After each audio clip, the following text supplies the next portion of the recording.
بسم الله الرحمن الرحيم بسم الله الرحمن الرحيم الحمد لله رب العالمين والعاقبة للمتقين ولا عدوان إلا على الظالمين وأشهد أن لا إله إلا الله إله الأولين والآخرين وأشهد أن محمدا عبده ورسوله سيد الأنبياء والمرسلين وعلى آله وصحابته والتابعين ومن تبعهم بإحسان إلى يوم الدين أما بعد.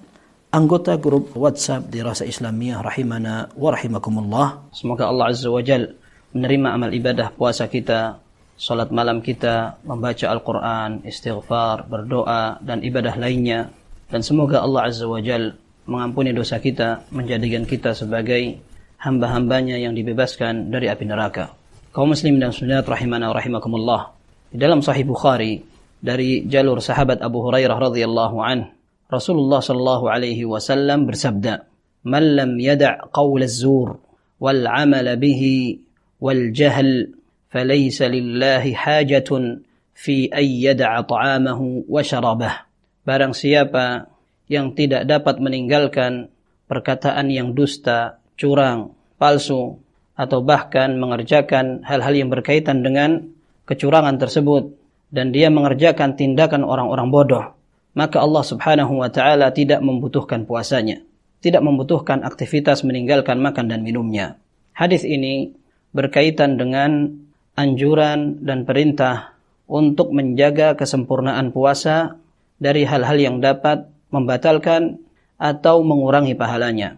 Kita tahu bahwasannya ibadah puasa merupakan ibadah istimewa, sebagaimana beberapa pertemuan yang telah kita bahas tentang hadis Nabi sallallahu alaihi wasallam dalam Sahih Bukhari dan Muslim. Rasulullah sallallahu alaihi wasallam menegaskan bahwa Allah Subhanahu wa taala akan menyediakan pahala yang tidak dapat dihitung. Pahala yang khusus Allah Azza wa Jalla akan berikan untuk hambanya yang berpuasa, tidak seperti amal ibadah lainnya. Dan para ulama menyebutkan bahwa puasa yang disebut di dalam hadis tersebut adalah puasa yang sempurna, atau puasa yang dapat dijaga dari hal-hal yang dapat mengurangi keistimewaan maupun kesempurnaannya. Maka Rasulullah sallallahu alaihi wasallam dengan tegas memperingatkan umatnya agar kita tidak membuat sesuatu yang tidak bijak dalam ibadah kita.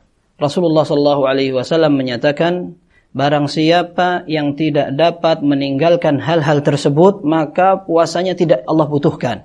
Berarti amal-amal yang disebutkan tadi, perkataan curang, dusta, palsu, dan juga mengerjakan tindakan-tindakan seperti itu merupakan hal yang haram, karena dapat mengurangi kesempurnaan puasa seseorang.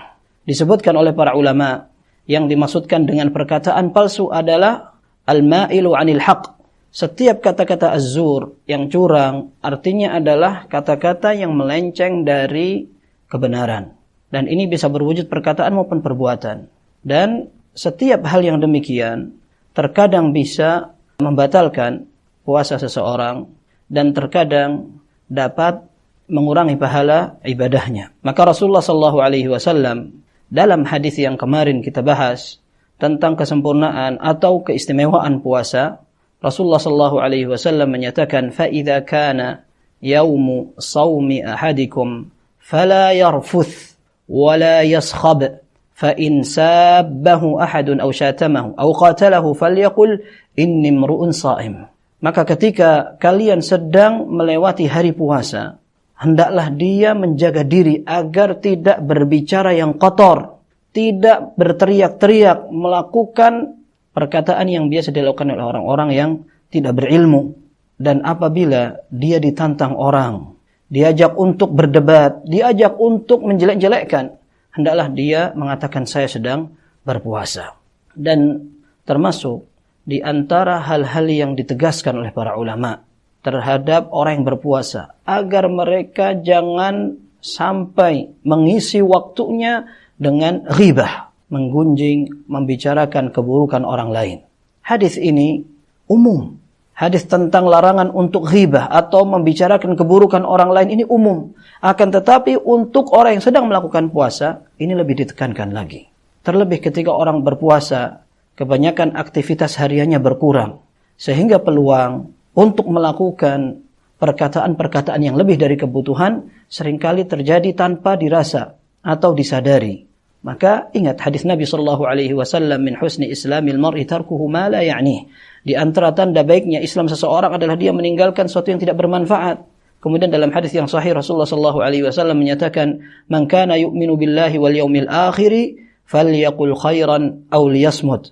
Barang siapa yang beriman kepada Allah dan hari akhir, hendaklah dia berbicara yang baik atau diam. Dan diam, membiasakan diri agar menahan dari hal-hal yang tidak bermanfaat dalam pembicaraan merupakan sesuatu ibadah yang tidak gampang. Rasulullah sallallahu alaihi wasallam menyatakan bahwa ghibah itu tidak sekedar orang menuduh atau menggunjing sesuatu yang tidak ada. Itu namanya tuduhan. Akan tetapi ghibah mencakup segala hal yang tidak disukai oleh orang yang dibicarakan. Rasulullah sallallahu alaihi wasallam dalam Sahih Muslim mengatakan, "Atadruna mal ghibah?" Apakah kalian tahu, kata Rasul sallallahu alaihi wasallam, ghibah itu apa? Rasulullah sallallahu alaihi wasallam menyatakan, "Dzikruka akhaka bima yakrah." Ghibah itu artinya engkau membicarakan sesuatu tentang saudaramu yang dia tidak suka untuk disebut-sebut. Maka para sahabat bertanya, "Ara'aita in kana fihi ma aqul?" Bagaimana ya Rasul seandainya aku sebutkan tentang sifat atau perilaku dia yang memang ada, yang dia lakukan? Maka Rasulullah SAW mengatakan, "In kana fihi ma taqul faqad ightabta." Apabila engkau membicarakan sesuatu yang dia tidak sukai dan itu memang ada, maka itulah ghibah. Wa illam yakun fihi ma taqul faqad bahattah. Kalau justru engkau membicarakan sesuatu yang tidak ada kebenarannya, maka itu namanya tuduhan, bukan ghibah. Maka para ulama mengatakan, ghibah itu bisa berkaitan dengan berbagai hal yang tidak disukai oleh orangnya. Membicarakan nasabnya, membicarakan status sosialnya, membicarakan hubungan dia dengan keluarganya, membicarakan tentang perangainya, suaranya, bentuk penciptaannya, bahkan termasuk di antaranya ketika seseorang berusaha untuk meniru gaya-gayanya. Entah meniru pakaiannya, meniru gaya bicaranya, atau meniru gaya jalan dan sebagainya. Seandainya orang yang diikuti tidak suka, tidak ridha, maka itu merupakan ghibah. Maka Al-Imam An-Nawawi rahimahullah dalam kitab Al-Adhkar, beliau sebutkan di antara sikap bijak seorang mukmin ketika melihat ada sebagian saudaranya terjerumus ke dalam ghibah. Beliau katakan, "Wa'lam annahu liman sami'a ghibata muslimin an yaruddaha wa yazjura qailaha." Ketahuilah bahwasanya suatu yang sebaiknya dilakukan seorang mukmin apabila dia mendengar saudara-saudaranya sedang menghibahi atau menggunjing kesalahan dan yang tidak disukai orang lain, hendaklah dia mengingatkan, membantah, dan juga berusaha melarang tindakan ghibah tersebut. Fa illam yanzajir bil kalam zajarahu biyadihi. Apabila dilarang dengan mulut tidak bisa, maka dia berusaha untuk melarang dengan tangan, dengan usaha yang lebih kuat. Fa illam yanzajir bil kalami wala bil lisan faraqa dzalikal majlis. Apabila ternyata sudah ditegur dengan perkataan, dengan perbuatan juga tidak berubah, maka langkah yang tepat untuk seorang mukmin adalah meninggalkan majlis itu. Majlis yang diisi dengan ghibah. Dan ingat, ghibah atau menggunjing saudara sesama Islam seringkali terjadi tanpa disadari. Karena lidah ini merupakan anggota bagian yang tidak bertulang. Sehingga terkadang orang sudah mengaji, orang dalam kajian, selesai dari pelajaran, dia duduk dengan kawannya, tiba-tiba dia terjerumus ke dalam perbuatan ghibah. Qauluz zur, pernyataan yang palsu. Termasuk yang lebih parah adalah sumpah palsu. Termasuk pula persaksian palsu. Ketika Rasul sallallahu alaihi wasallam menyatakan tentang bahayanya persaksian palsu, Rasulullah sallallahu alaihi wasallam menyebutkan bahwa itu merupakan dosa besar yang paling parah. Ala ukhbirukum bi akbaril kabair. Maukah kalian aku tunjukkan tentang dosa yang paling besar? Al-isyraku billahi wa uququl walidain. Beliau katakan, yang pertama syirik kepada Allah, menyekutukannya. Yang kedua, berdurhaka kepada orang tua. Kemudian Rasulullah SAW mendirikan sandarannya. Ketika Rasulullah SAW asalnya adalah sedang duduk bersandar, tiba-tiba beliau tegap dalam duduknya. Wa kana ja'a muttaki'an fajalas. Tadinya Rasulullah SAW sedang bersandar, kemudian beliau duduk tegap. Kemudian beliau mengatakan, ala wa qawlu zur wa syahadatu zur, ala wa qawlu zur wa syahadatu zur. Ingatlah, hati-hati kalian dengan perkataan yang curang dan palsu, persaksian yang palsu. Diulang-ulang perkataan itu sampai para sahabat mengatakan, qulna laitahu sakat. Kita mengatakan seandainya Rasulullah sallallahu alaihi wasallam berhenti dari perkataan itu, peringatan itu, kami sudah paham. Akan tapi Rasulullah SAW ulang-ulang. Karena itu merupakan hal yang sangat penting untuk diingatkan kepada umatnya. Memberikan persaksian palsu. Sangat dosa dan itu besar akibatnya. Akan tapi ketika orang melakukan dalam keadaan puasa itu lebih besar sekali. Maka tidak bisa seseorang ingin mendapatkan kesempurnaan puasa. Sedangkan dia melakukan hal-hal yang haram.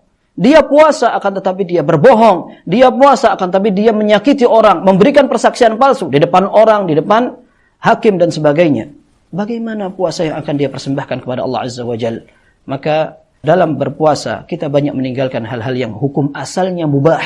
Apakah kemudian pantas orang berusaha meninggalkan yang mubah akan tetapi yang haram dia terjang?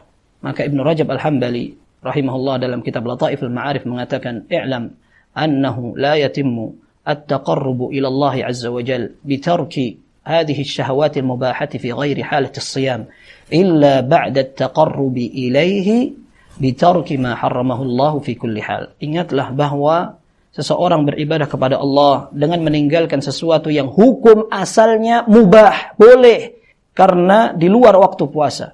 Ibadah seperti itu tidak akan sempurna sampai dia berhasil meninggalkan sesuatu yang Allah haramkan pada setiap waktu. Minal kadhib wal-zulm wal-udwan 'ala an-nas fi amwalihim wa 'aradihim wa dima'ihim. Kecuali ketika mereka berhasil meninggalkan yang Allah Azza wa Jalla haramkan pada setiap waktu, dari perkataan dusta, zalim kepada sesama, dan juga permusuhan kepada manusia. Entah dalam hal harta mereka, atau kehormatan mereka, atau darah mereka. Tidak pantas orang berpuasa, dia mengerjakan hal-hal yang picik, bahkan keji. Maka kata Jabir bin Abdullah radhiyallahu anhuma, "Wala taj'al yawma shaumika wa yawma fitrika sawa." Jangan engkau jadikan hari puasamu sama dengan hari-hari yang tidak engkau berpuasa di dalamnya. Semoga Allah Azza wa Jalla menuntun kita, membimbing kita untuk dapat beribadah dengan maksimal dan sempurna, sehingga ibadah di bulan suci ini lebih bisa kita andalkan, kita harapkan dapat membantu kita di depan Allah Azza wa Jalla. Wallahu tabaraka wa ta'ala a'lam. Sallallahu wa sallam wa baraka ala nabiyyina Muhammad wa ala alihi wa sahbihi ajma'in.